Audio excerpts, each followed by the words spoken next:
Tomato Soup's art process blog, Keep On Trucking.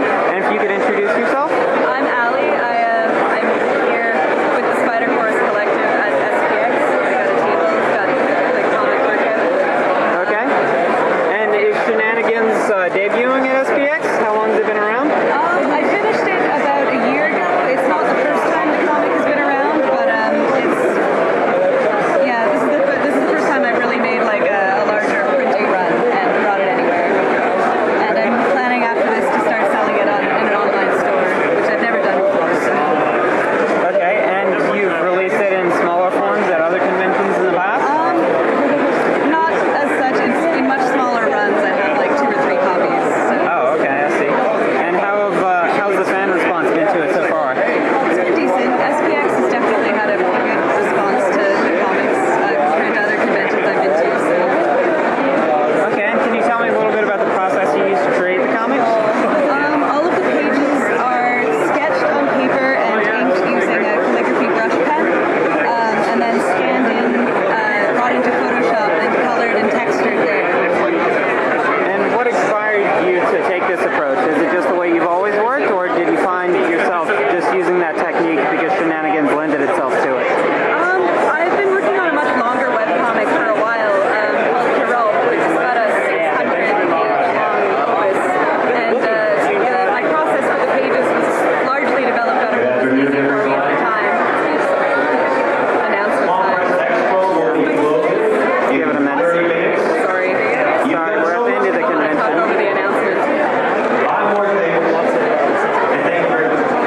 It's okay, please continue. Alright, so Prowl was, the technique that I used for Prowl was based on what was simple for me at the time because I was in school and I started the pages like in classes and stuff, so I'd be drawing in like whatever I had to hand, a sketchbook, pencils, a pen, and a couple of markers. So all of the pages for Prowl ended up just being drawn in the sketchbook itself and then inked and then toned with the markers. And because Shenanigans is an adapted comic, it's like a short story about a character from Prowl, I decided to use a modification of the same technique.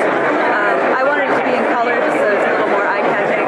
I like color, and I've been kind of disappointed that the main comic, which is still ongoing, didn't actually use color, so I figured this was a good excuse to start bringing color into my usual technique. Okay, so are you producing thumbnails or running a script before you start the comic, or you just start on the page and see where it takes you? I have a smaller notebook, which is where I keep all of my scripts and thumbnails and working out my concept and stuff. I do have a plan, like a very definitive plan for the storyline, but it's probably going to wrap up in about 2 years or so, probably totaling about 1,000 pages. Yeah. Okay. And how has Shenanigans progressed over time? I know you said it's a little bit of a longer form comic. Well, Prowl is the name of the longer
who come up and approach the booth,